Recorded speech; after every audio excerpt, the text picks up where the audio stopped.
The Cleveland Browns just dropped the biggest bombshell of the 2025 season, and the internet is absolutely losing its collective mind. Shedeur Sanders, Coach Prime's overrated son, has officially been named the starting quarterback. And remind you, he hasn't had a reliable quarterback since the Clinton administration. He posted this, social media, working out, high school in Miami, Florida. Did the Browns just find their franchise savior? Or are they about to witness the most expensive gamble in NFL history blow up in their faces? You seen this and you highlighted that his throws look crisp and you kind of seen some improvement in the mechanics. The biggest reality check is that while everyone was busy debating whether Joe Flacco still had juice left in his 40-year-old arm, Sanders was quietly putting together the most impressive rookie campaign since nobody bothered to look. This process started doing his private workouts, the rookie OT. I mean, we're talking about a kid who completed 73.4% of his passes for 3,488 yards and 30 touchdowns in his final college season, yet somehow landed in the 5th round because scouts were too busy questioning his daddy's coaching methods instead of watching actual game film. The same kid who threw for over 11,000 yards in his college career led Colorado to their first bowl game in years and consistently performed under pressure in the biggest moments. Politics dominated this entire quarterback room from day one, and honestly, it's been sickening how to watch. The Browns invested $4 million in Joe Flacco, a quarterback who's been collecting Social Security checks longer than some of these rookies have been alive. They traded valuable assets for Kenny Pickett, a guy who couldn't even hold down Pittsburgh's starting job. Then they drafted Dillon Gabriel in the 3rd round, 2 full rounds ahead of Sanders, basically telegraphing to the world that they had no clue what they were doing. Here's the kicker. Dillon Gabriel, despite being drafted earlier, completed just 3,500 yards in his final college season compared to Sanders' 3,488. Yet somehow, Gabriel was considered the safer pick. A guy who gets more praise and more criticism, right? He gets both. Meanwhile, Sanders was stuck in football purgatory, not even getting first-team reps during OTAs, while everyone from LaShawn McCoy to random Twitter analysts kept dropping hints that he looked like the best quarterback in the building. The whispers were getting louder every week. This kid's different. He's got that aura. Why isn't he getting a real shot? But the Browns were too busy playing organizational chess to notice they had a potential franchise quarterback sitting right under their noses. McCoy, who actually played the position at an elite level, flat out stated that Sanders was the most talented quarterback in that room. Yet somehow, the coaching staff was more concerned about protecting their investments than developing their best player. Like, he needs opportunities with the ones. He needs opportunities with the twos. He can't just be with rookies only in practice. A breakthrough came when Sanders finally got his opportunity during minicamp. And boy, did he make the most of it. A jaw-dropping 77% completion rate that had coaches doing double takes and teammates openly questioning why this dude wasn't getting starter reps already. 7 out of 9 passes for 3 touchdowns in 1 OTA session, while Flacco was throwing passes that looked like they belonged in a retirement home scrimmage. He's always been an accurate guy, even since high school, but love his feet, how he's moving his feet in the pocket, pushing off that back foot, using his hips.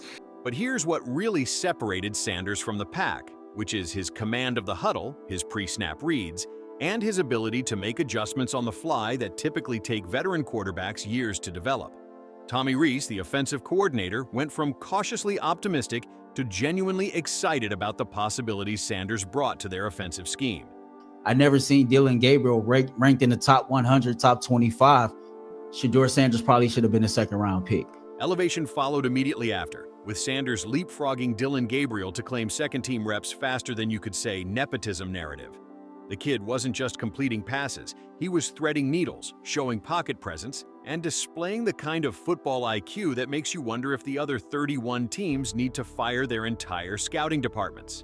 Denzel Ward was quoted saying Sanders looks different spinning that ball, which in NFL speak translates to, "Holy crap, where did this guy come from?" The transformation of the entire quarterback room dynamic happened almost overnight. 1 minute, Kevin Stefanski was publicly backing his veteran options, talking about experience and leadership. The next minute, he's watching a 5th-round rookie make throws that Joe Flacco hasn't attempted since Obama was president.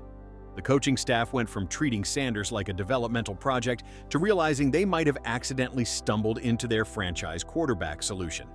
Resistance from the old guard became predictable as sunrise.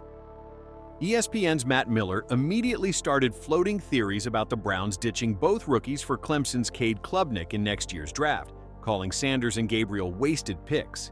Because apparently, when a fifth-round pick outperforms expectations, the logical response is to pretend it never happened and start planning your next quarterback search.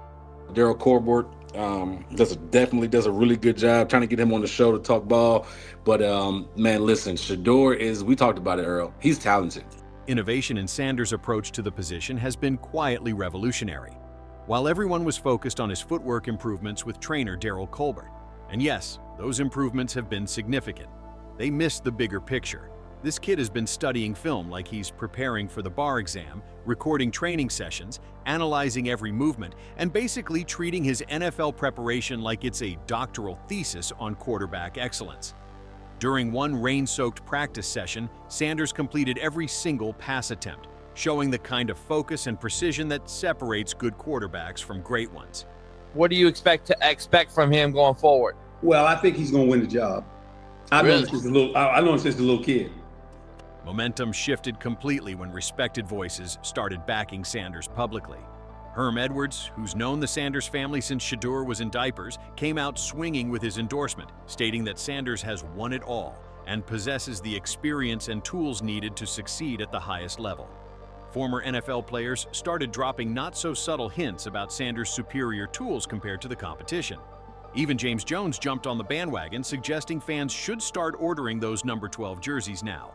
The most telling endorsement came from Browns legend Hanford Dixon, who compared Sanders to a young superstar and talked about his undeniable aura, the kind of intangible quality that separates franchise quarterbacks from career backups. When veteran players start openly praising a rookie's pocket presence and football IQ, you know something special is happening.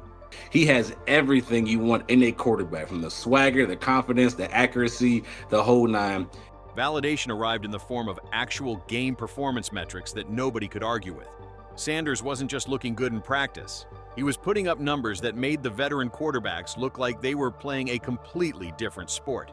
His completion percentage, touchdown to interception ratio, and overall command of the offense were painting a picture that even the most stubborn traditionalists couldn't ignore.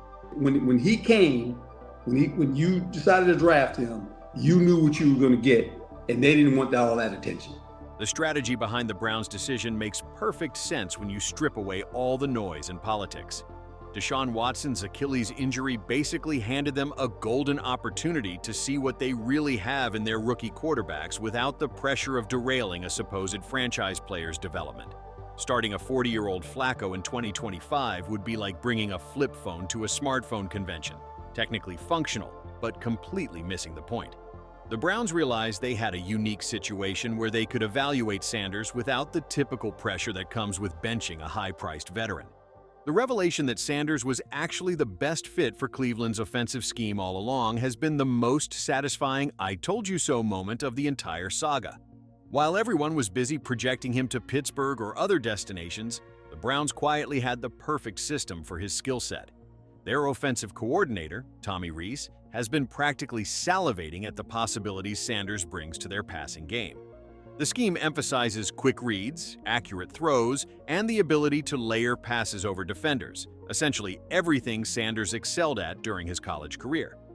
Former NFL analysts who studied the fit noted that Cleveland's system was significantly better suited for Sanders than Pittsburgh's more traditional approach, something that became obvious once you looked past the surface-level narratives about father-son dynamics and focused on actual football fundamentals. Now, during football-wise, I thought he improved a ton. I think he does a lot of things really, really well. Critics are now scrambling to rewrite their narratives faster than politicians changing positions during election season. The same analysts who questioned Sanders' arm strength are now praising his accuracy. The scouts who worried about his decision-making are now highlighting his football IQ. It's almost like they never actually watched him play in the first place. ESPN's Matt Miller, who previously suggested the Browns should ditch both rookies for next year's draft class, is now backpedaling faster than a cornerback in coverage. If he's able to ball out on the football field, man, things can be great here in the city of Cleveland. Future implications of this decision extend far beyond just the 2025 season. If Sanders performs even remotely close to his potential, the Browns might have just solved their quarterback problem for the next decade while spending a fifth-round pick. That's the kind of value that turns general managers into legends and makes other teams question their entire evaluation process. The Browns front office could go from being questioned about their quarterback strategy to being praised as visionaries who saw talent where others saw politics. He already is in tune with what he needs to do to be in touch with the community.